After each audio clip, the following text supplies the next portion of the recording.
Las últimas cifras de cuentas nacionales en China mostraron que el crecimiento económico de ese país se aceleró en los primeros meses de este año.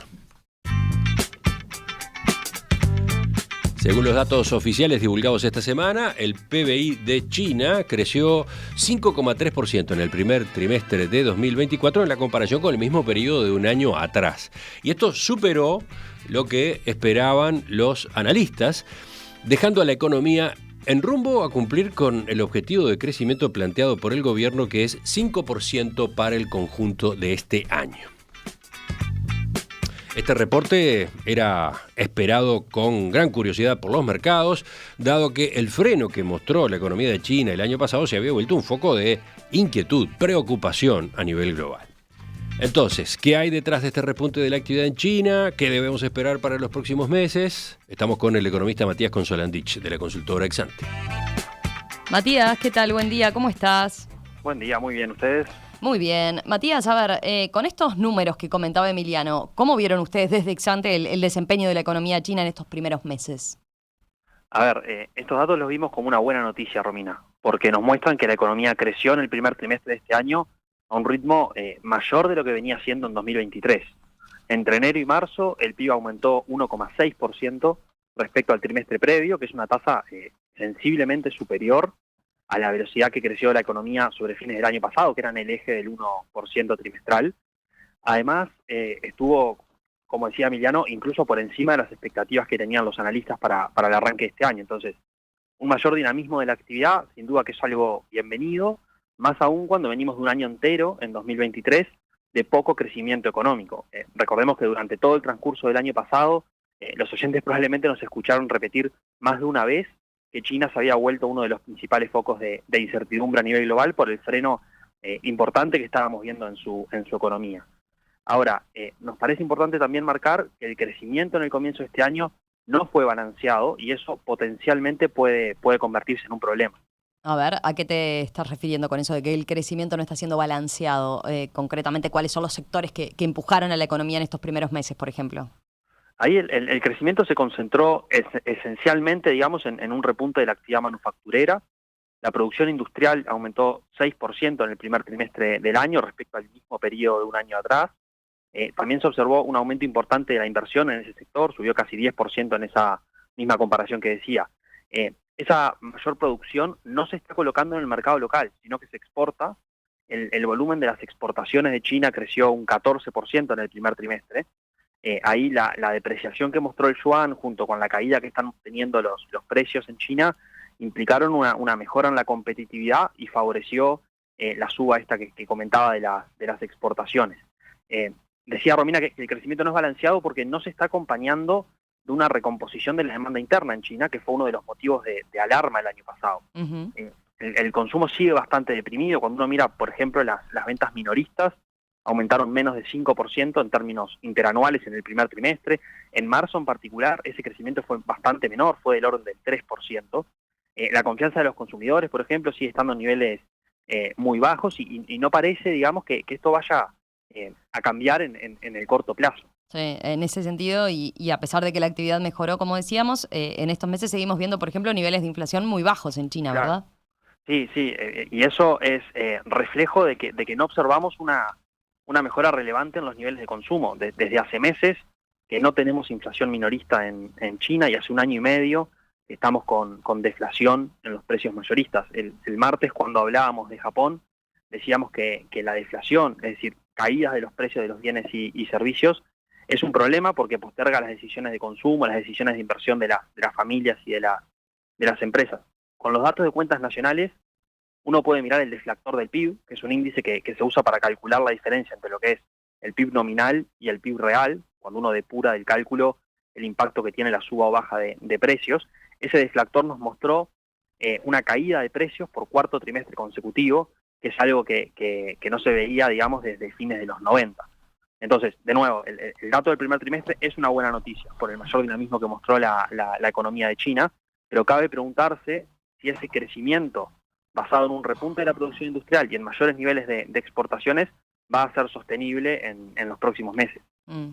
¿Y por qué podría no ser sostenible este tipo de crecimiento, Matías? ¿Desde qué frentes podrían aparecer los inconvenientes, digamos? Bueno, ahí, podríamos comentar varias cosas. En primer lugar, estamos empezando a ver algunas respuestas de diferentes países con la intención de hacer más difícil el ingreso de productos chinos a sus mercados. Porque al final este mayor crecimiento de las exportaciones tiene como contracara que estos productos baratos, digamos, están siendo importados por otros países. Hoy ustedes comentaban en los titulares algo de esto, ya Estados Unidos con Biden pidió triplicar los aranceles a las importaciones de acero y a las importaciones de aluminio desde China. También hay algunas otras señales desde Alemania sobre las importaciones de autos. Esta tónica más proteccionista, que además podría agravarse si vuelve Trump a la presidencia en Estados Unidos, le puede poner un freno al crecimiento exportador de China. Pero además, vuelvo a lo que decía antes del poco dinamismo del mercado interno. A pesar de los mayores volúmenes exportados, el incremento en la actividad manufacturera supuso un aumento importante en los niveles de inventarios de las fábricas, porque no hay demanda suficiente para toda esa producción. Y la inversión que se hizo en la industria implicó aumentar la capacidad ociosa de la economía, porque no se está usando, digamos, plenamente, justamente por falta de la demanda. Después, Romina, hay otro punto es que casi todo el incremento de la inversión que vimos este trimestre vino del lado del gobierno y muy poco del sector privado. Estamos viendo a las autoridades adoptar una serie de medidas para tratar de empujar la economía, bajaron la tasa de interés, incrementaron el gasto público, generaron estímulos fiscales que buscan, digamos, atenuar un poco el impacto de la crisis inmobiliaria que sigue muy presente en ese país.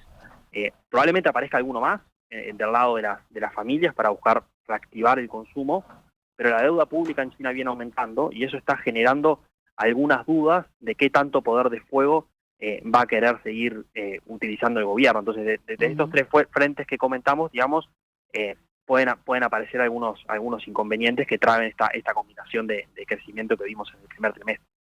Matías, para ir terminando, a ver, ¿cuáles son las perspectivas de crecimiento para lo que resta del año en China? Te lo pregunto pensando sobre todo en la importancia que tiene China en nuestra matriz de exportaciones y el rol clave que juegan los mercados de materias primas, ¿no?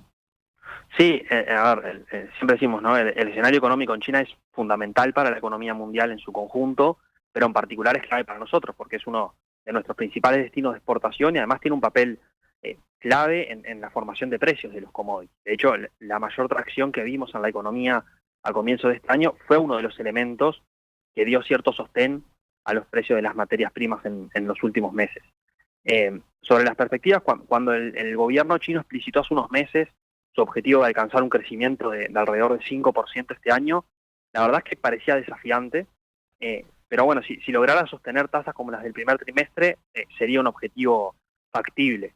En ese marco, y como venimos comentando, digamos que en el comienzo de este año vimos una sorpresa positiva en materia de actividad, hemos visto a distintos analistas o organismos internacionales incrementar sus pronósticos de crecimiento en China, pero todavía están un poco abajo del 5% para este año.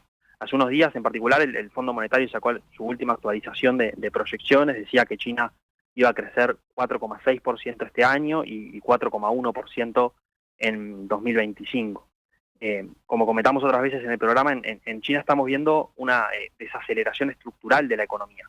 Entonces, pensar en tasas de 2 dígitos que tuvimos en el pasado no parece algo razonable, a eso no vamos a volver.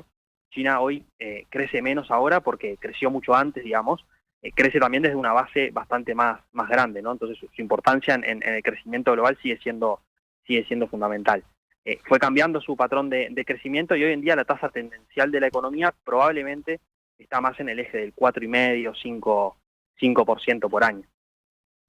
Matías, gracias. Gracias por este análisis a propósito de esta novedad, de este crecimiento económico en China durante el primer trimestre del año, cómo hay que leer estos datos, qué implicancias puede tener también a futuro. Volvemos a conversar con ustedes ya la semana que viene. Gracias a ustedes, que tengan buena jornada. Chau, chau.